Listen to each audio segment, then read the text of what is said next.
Peggy 7.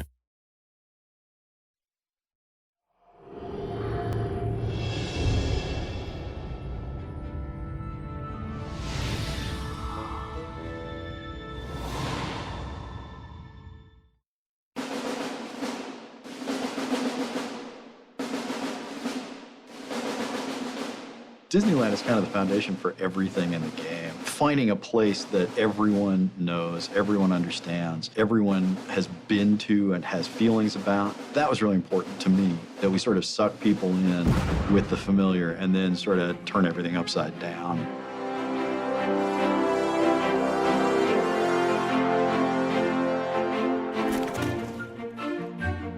If Walt Disney was going to bring into existence a world for forgotten and rejected characters, what form would it take? It's going to be his fondest dream, which is to build this park where adults and kids can experience joy together and where his characters, his creations, can live forever. In that sort of imaginary creation, it wasn't born fully formed. It wasn't perfect. It was incomplete. And so Oswald, its first inhabitant, had to finish it. He sort of has a sense that there's this thing out there, this park, this beautiful place, a place of magic. And so he's trying to recreate it as best he can, but he's never seen it. He's got old photographs and blueprints and stuff to work from. So this was essentially taking that same aspect of the cartoon characters who are forgotten or rejected and applying it to Disneyland. So rides that are rejected, animatronics that are rejected, shops that are rejected, pretty much anything that was in Disneyland or was even considered for Disneyland ended up becoming part of Wasteland. Disneyland has a lot to teach game designers. It's pretty incredible. The way the place is structured with a hub and spokes and transition areas that take you out of one place and sort of ease you into another one. We kept looking at all of the little details in the park that had come up throughout history and what we could do to pull from each one of those.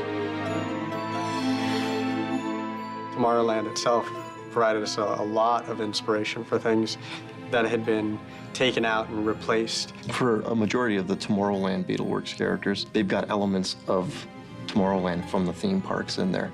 So you'll see little bits and pieces, and a lot of diehard Disney fans will be able to pick out certain characters or different rides. We tell stories through space, and there is no one better than an Imagineer at doing that. What the Imagineers do has infinite lessons to teach us. There were a variety of things that we drew direct inspiration from. The first one actually was a location called Mean Street. I knew that I needed an instantly recognizable place. And so Main Street, USA, that iconic image that we all have burned in our brains from early childhood, that image had to be in the game, and it had to be slightly warped. Gremlin Village is sort of Small World, sort of utilitunnels underneath Disneyland, mixed together. It maintains the same Mary Blair feel of texture and color and, just crazy circus kind of palette. Yet we come back and totally weather it and wear it and dilapidate it. The iconic clock tower. I looked at that thing at Disneyland and I just said, that's gotta be my first boss monster. That thing has to come to life. For Lonesome Manor, we start out in the graveyard. In the park, there's actually a line that kind of meanders through the graveyard. We kept the same sort of theme, but kind of turned it into more of a platforming experience. We kept certain rooms and themes, the ballroom, the library, the stretching room. Everyone who goes to Disney World stands there and they watch those paintings stretch and they see the flashes at the top. Well, here, you're going to interact with that stuff.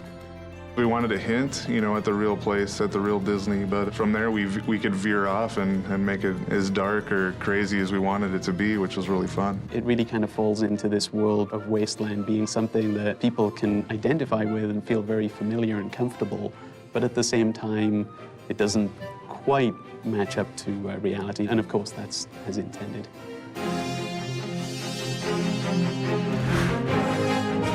I hope it's kind of, recognizable but different, familiar yet strange, and funny, but kind of sad in its own way. I want players to feel that whole range of emotions, but always recognizing that this is based on Disneyland. And frankly, you know, if you know things about Disneyland, if you know things about Disney's history, things will be more significant than if you don't have that background. So Disney fans, I think, are going to have a blast.